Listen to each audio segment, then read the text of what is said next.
নমস্কার বন্ধুরা, কেমন আছো? আশা করি তোমরা সবাই ভালো আছো। আজকে আমি তোমাদেরকে দেখাবো ব্লাউজের গলায় আর কোমরে কিভাবে হেম সেলাই দিতে হয়। ভিডিওটা অবশ্যই নতুন বন্ধুদের জন্য। নতুন বন্ধুরা ভিডিওটা দেখো। আর আমার ভিডিওটা যদি তোমাদের ভালো লেগে থাকে তাহলে প্লিজ তোমরা আমার চ্যানেলটিকে সাবস্ক্রাইব করো, ভিডিওটিতে একটি লাইক দিও, আমার পাশে থেকো। চলো তাহলে দেখে নিই। দেখো বন্ধুরা, পট্টিটাকে আমি ডবল ভাঁজ করে সেলাই করে নিয়েছি। পট্টিটাকে এইভাবে ভাঁজ দিয়ে উল্টো দিকে ঘুরিয়ে নেবে। নেওয়ার পর পট্টিটার সাইড দিয়ে পিন আটকে নেবে। যদি তোমরা পিন আটকে নিয়ে সেলাই করো তাহলে কিন্তু খুব সহজে তোমরা সেলাই করতে পারবে, আর সেলাইটাও কিন্তু খুব সুন্দর হবে। এরপর যেটা করবে, এক্সট্রা যে কাপড়টা রয়েছে এটাকে ভেতর দিকে এইভাবে ভাঁজ দিয়ে নিয়ে এখান থেকে সেলাই শুরু করবে। চলো তাহলে এখান দিয়ে সেলাই করি। প্রথমে ব্লাউজের কাপড়টা তুলবে, তারপর পট্টির কাপড়টা নেবে। প্রথমে একটু ব্লাউজের কাপড় নেবে, তারপর পট্টির কাপড় নেবে। এইভাবে কিন্তু হেম সেলাই দিতে হয়। তোমরা একটু ভালো করে লক্ষ্য করে দেখো, দেখলেই কিন্তু তোমরা বুঝতে পারবে। প্রথমে আমি ব্লাউজের কাপড়টা নিচ্ছি, তারপর পট্টির কাপড় নিচ্ছি। প্রথমে ব্লাউজের কাপড়, তারপর পট্টির কাপড়। এইভাবেই কিন্তু হেম সেলাইটা করতে হয়। বন্ধুরা, যখন তোমরা হেম সেলাই করবে তখন তোমরা কাপড়ের ফোঁড়গুলো ছোট ছোট করে তুলবে। তাতে কি হয়, সোজা পাটে সুতোটা বেশি দেখা যায় না, ছোট ছোট হয়, সেলাইটা দেখতে কিন্তু খুব সুন্দর হয়। দেখো তাহলে কিছুটা সেলাই করে নিয়েছি, কত সুন্দর হয়েছে দেখো। সোজা দিকটাও দেখো কত সুন্দর হয়েছে। কাপড়টা কেমন প্লেন হয়েছে, একটুও কিন্তু উঠে নেই। সেলাইয়ের ফোঁড়গুলো দেখো কত ছোট ছোট হয়েছে, দেখতে কত সুন্দর লাগছে। এরপর চলো তাহলে বাকিটা সেলাই করে নিই।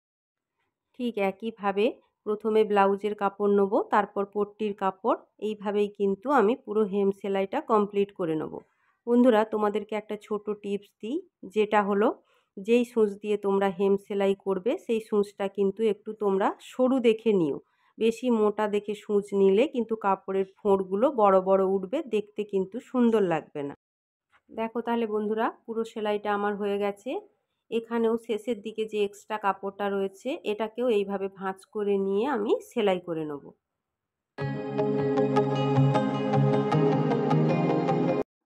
দেখো তাহলে বন্ধুরা, গলার হেম সেলাইটা আমার দেওয়া হয়ে গেছে। কত সুন্দর হয়েছে দেখো, সোজা দিকটাও দেখো কত সুন্দর হয়েছে। সেলাইগুলো কিন্তু একেবারেই বোঝা যাচ্ছে না। এরপর তাহলে কোমরের সেলাইটা দিয়ে নেব। দেখো বন্ধুরা, কোমর পট্টিটাও আমি 1/2 ইঞ্চি কাপড় ভাঁজ দিয়ে সেলাই করে নিয়েছি।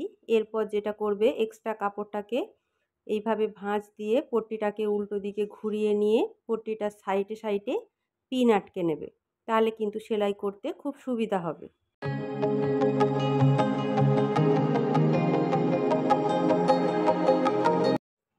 দেখো তাহলে বন্ধুরা, কোমর পট্টিটা পুরোটা আমি পিন দিয়ে আটকে নিয়েছি। দেখো বন্ধুরা, সেলাইটা আমি এখান থেকে শুরু করব। প্রথমে ব্লাউজের কাপড় নেব, তারপর পট্টির কাপড়। প্রথমে ব্লাউজের কাপড়, তারপর পট্টির কাপড়। এইভাবে কিন্তু আমি সেলাইটা করে নেব। আর সেলাইয়ের ফোঁড়গুলো আমি ছোট ছোট করে তুলব।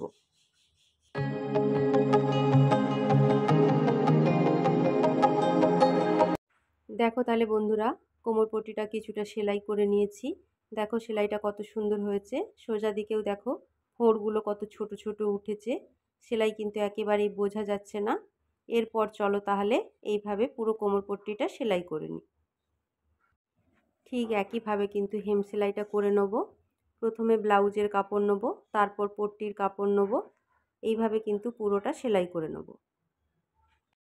দেখো বন্ধুরা, এই পর্যন্ত সেলাই করে নিয়েছি। এরপর যে এক্সট্রা কাপড়টা রয়েছে এটাকেও ভেতর দিকে ভাঁজ করে নিয়ে সেলাই করে নেব।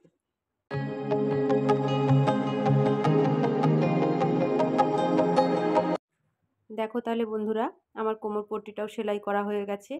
কত সুন্দর প্লেন হয়েছে দেখো, কোথাও কিন্তু একটু কাপড় উঠে নেই।